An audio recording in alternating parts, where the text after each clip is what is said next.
Вот он. Сейчас шандарахнет, ребят. Вот он. Во, хуярит по нему. Он низко летит. Вон он хуярит прям. Прям в нефть летит.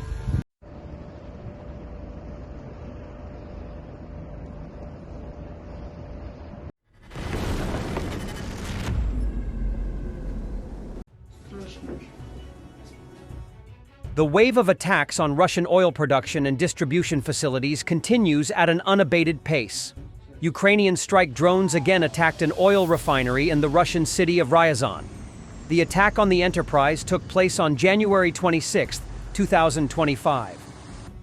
At the time, local residents reported several powerful explosions and a strong light that appeared in the sky. Along with the attack, the Russian Ministry of Defense reported the destruction of 15 drones, of which 8 were shot down over the territory of the Ryazan region. According to published photos and videos, an oil refinery was attacked. Pavel Malkov, the region's governor, reported on his official Telegram page that air defense and electronic warfare forces had destroyed the drones over the territory of the Ryazan region, and that damage was being assessed. There were no casualties among the population. It should be noted that this refinery was already attacked 2 days ago, on January 24th. At that time, according to local residents, they heard at least 10 loud explosions, followed by fires.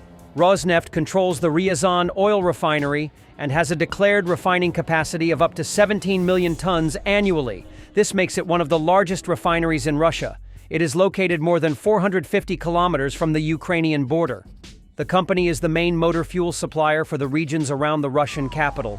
In early May last year, Ukrainian planes also had hit this Russian refinery. A video appeared on Russian Telegram channels that reportedly shows Russian soldiers that are getting ready for an assault in handcuffs.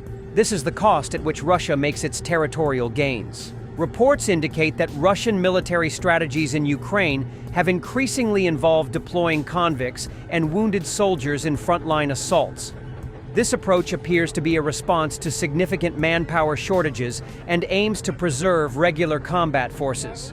The Russian Ministry of Defense has established penal units, such as the Storm Z and Storm V detachments, composed of convicts recruited from prisons. The Air Force units, in cooperation with other components of the defense forces, have attacked the storage facilities for Shahed attack drones in the Oriol region of Russia. About 200 drones will no longer be able to attack Ukraine, the General Staff of the Armed Forces of Ukraine reports. According to the report, the Ukrainian attack hit concrete buildings where thermobaric warheads, which are used to equip drones, were stored. There is information about a strong secondary detonation. The results and extent of the damage are being clarified, but it is known that more than 200 Shaheds will no longer be used against our country, the statement said. The General Staff added that the armed forces will continue combat operations against important targets involved in the destruction of Ukraine's civilian infrastructure and terrorizing the civilian population. On January 21st, the General Staff of the Armed Forces of Ukraine reported that the Ukrainian Defense Forces attacked several important Russian facilities. 2 of them were located directly on the territory of the Russian Federation. In particular, Ukrainian drones attacked the Lyskinskaya oil depot in the Voronezh region.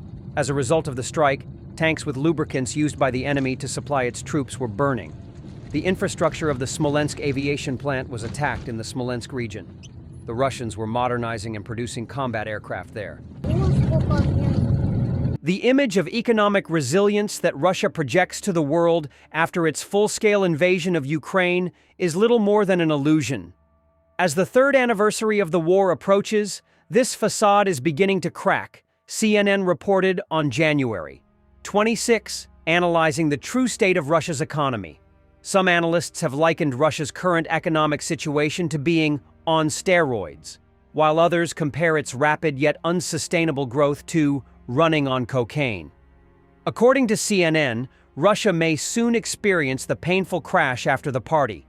Even Russian officials, increasingly discontent, have warned that the country's economy is nearing its production limits, driving up prices.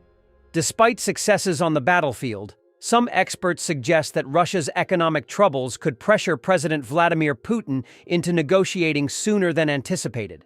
The potential easing of Western sanctions may become a significant bargaining chip, CNN reported. Throughout the war, the Kremlin has employed a strategy known as reflexive control, designed to manipulate Ukraine's allies into actions that benefit Moscow.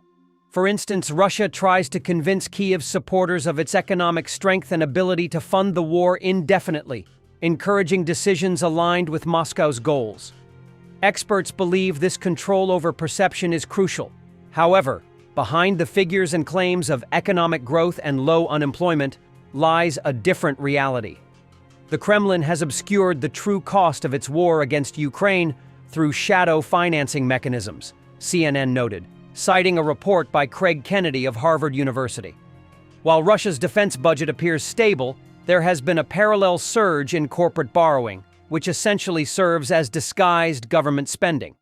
The government has forced banks to issue preferential loans to companies tied to military contracts.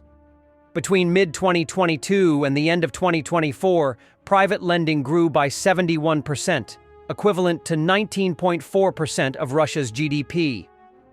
Kennedy estimates that roughly 60% of these loans, up to $249 billion, were funneled into war-related enterprises.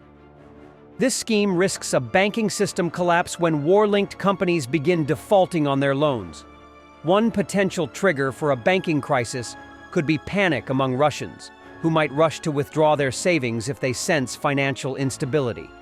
Even without a credit crisis, CNN forecasts significant difficulties for Russia's economy in 2025.